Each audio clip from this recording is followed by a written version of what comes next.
or si Alice Go hindi lumaki sa farm. Hindi rin siya homeschooled. Nag-aral ho siya. And I'll show you the proof. No, kahit nga lumabas sa hearing yung totoong pangalan niya, nag-aral siya sa parehas kong school, sa Grace Christian High School, for grades 1, 2, and 3. Year 2000 to 2003. No? So, hindi siya homeschool ni Rubilin. Nag-aral ho talaga ho siya. We will be happy to receive these documents, Honorable Senator, and we will consider the same together with the team, together with the Honorable Solicitor General on the deliberation on the filing of a quo warranto. You have filed several cases or a case? No, Can you give us an update on those cases? yes. Good afternoon, Madam Chair. Good afternoon, Senator Win. The OSG is confirming that last Friday, the OSG filed a petition for cancellation of the certificate of live birth of Mayor Alice Guo in RTC Tarlac. And last Monday, there was a raffle, and there is already court handling this case. Now it is pending, and we are just waiting for the notice of hearing, and we will pursue this case po. What are the grounds that you use to justify the cancellation? Yes, basically we allege non-compliance with the mandatory and prohibitory laws with respect to civil registration systems and guidelines and administrative orders issued by NSO. These are detailed rules which NSO, then now PSA, and we provided that in our petition, Senator Win. What you're saying is ginamit yung guidelines and rules as a basis to cancel the Yes. the birth certificate. How about all of these things that came out during the hearing?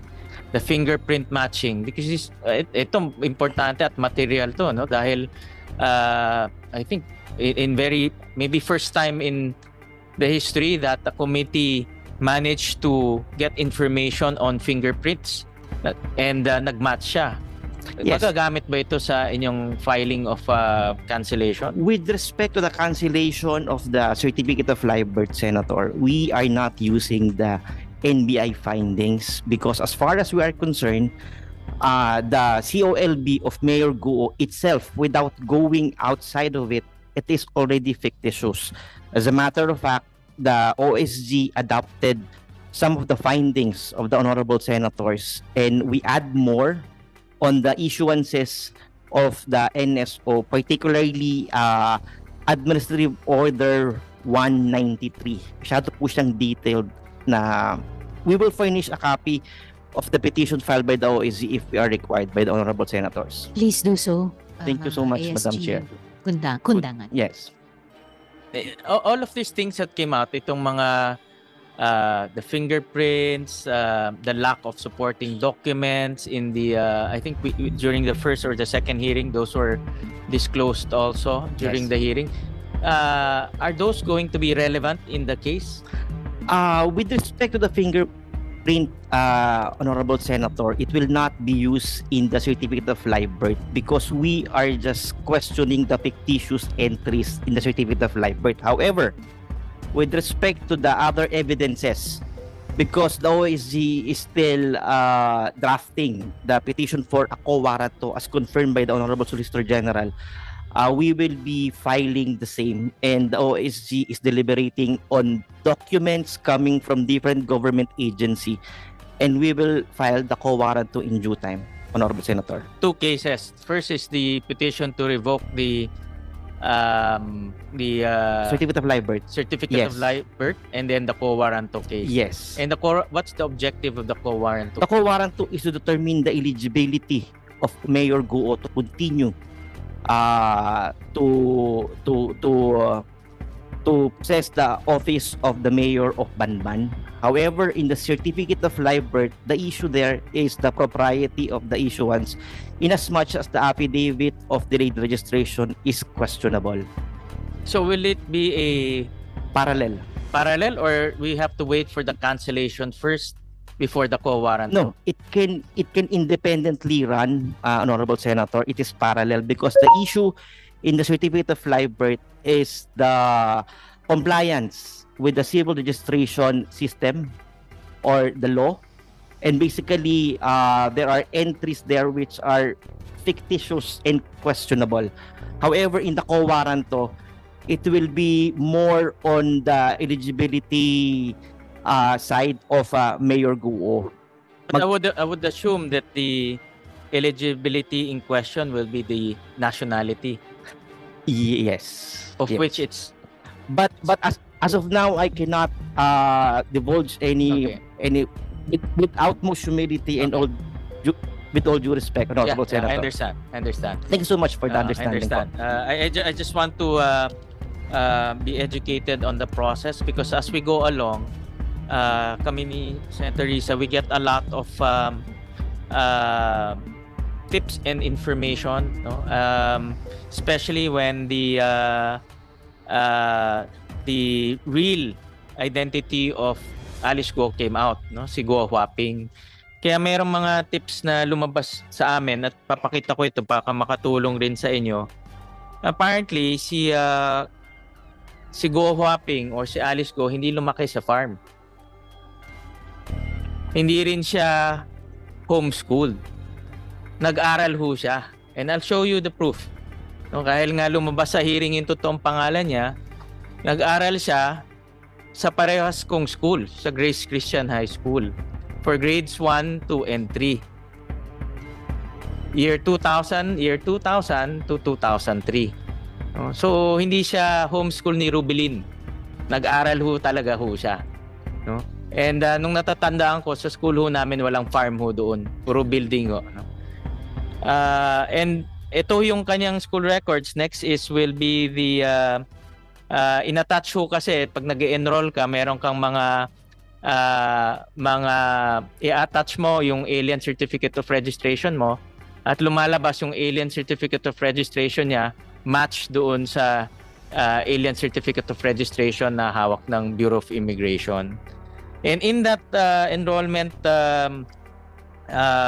document, interestingly, meron ding birth certificate galing sa China, no, in Chinese. At tinranslate and tinranslate siya sa English.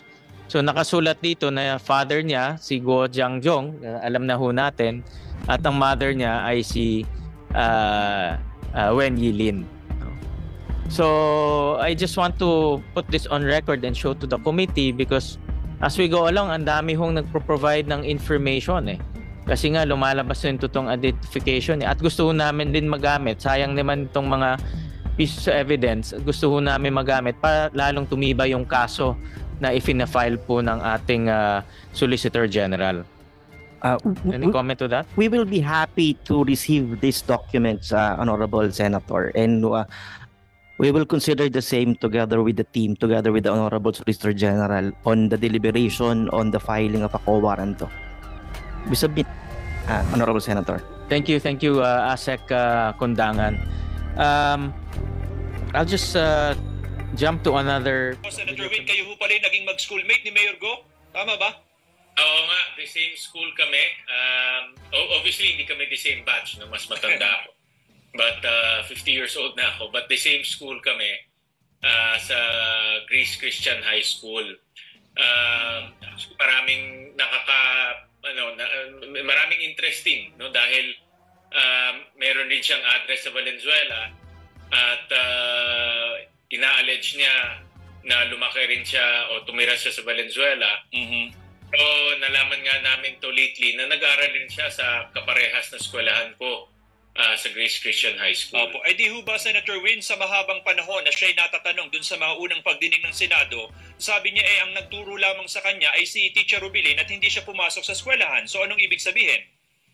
Yung ibig sabihin yun, nagsisinungaling siya. At doon nga sa interview sa ENC rin, kay Karen Davila, inulit niya rin yun na lumaki siya sa farm at homeschool siya. Pero klarong-klaro yung ebidensya na hindi siya homeschool. From grades 1 to grade 3, nag-aaral siya sa isang eskwelahan, formal school. Merong records kumpleto yung attachments doon sa school records. At ang Greece kasi nasa Quezon City yan, kaya malayong maging farm yan. So talagang lumalabas na nagsinungaling siya. Opo, ano hong mga ebidensya po natin na magpapatunay na talagang hindi nag-homeschooling si Mayor Alice Go at talagang pumasok sa eskwelahan? Yung attachment po na binabanggit ninyo, ano po yung mga dokumentong yon, Senwin? Doon sa attachment na yun, dahil kung mag-aaral ka sa isang school, dapat meron kang attachments doon. No? For example, birth certificate. At kung ikaw ay foreign students, i-attach mo din yung alien certificate card mo. Mm-hmm. So, in-attach niya yung alien certificate card niya, in-attach niya rin yung birth certificate niya, pero yung birth certificate niya in Chinese. So, original from China yung kanyang birth certificate, pero tinranslate ng school. Mm-hmm. At lumalabas nga doon sa translation na ang tatay niya ay si Guo Jiangjong, yun yung lumalabas sa mga ibang papeles rin, at si Lin Wenyi ang nakasulat doon sa birth certificate niya. So, nagpapatunay na itong dalawang to ay magulang niya dahil sa maraming dokumento, yan rin ang nakasulat doon. Opo. Doon sa kanyang pag-i-enroll, doon sa eskwelahan po na yon, anong pangalan ang ginamit po niya sa pag-i-enroll? Ang ginamit niyang pangalan ay Guo Huaping. Kaya nung lumabas na itong si Alice Guo, hindi alam ng eskwelahan dahil wala namang Alice Guo doon sa eskwelahan. Yung mga kaklase niya, hindi rin alam dahil wala namang Alice Guo na kaklase. Pero nung lumabas na itong Guo Huaping, marami ng mga kaklase niya, mga kabatch niya, ay nag-umpisa na mag-text. Kasi alam niyo, yung alumni, meron kaming group chat eh. Oo. So lumalabas na, I'm sure meron ka rin ganyan, Johnson. No? So lumalabas na yung mga chismis, mga kwento na may posibilidad na doon siya nag-aral. Kaya nag-investigate pa kami further at yun na nga, lumabas sa dokumento na doon siya nag-aral nung grades 1 to 3. Oh, so kumbaga ho, Senwin, ay nagkakatanungan siyempre ang mga naging estudyante na isang eskwelahan, kung may group chat man yan, meron bang nagkukumpirma na halimbawa ay batchmate man lamang ni Mayor Go na talagang doon nga nanggaling sa eskwelahan na yon?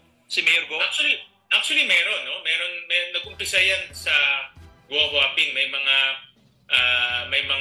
estudyante na nagsabi meron silang kaklaseng Guo Huaping. May mga picture pa nga na pinadala eh. Ganon? May mga pictures. Siyempre tayo, di ba, nung bata tayo, may tayong class picture, may tayong graduation picture. So, pinadala nila yun dun sa aming group chat. Kaya, nag-umpisa kami magtanong-tanong.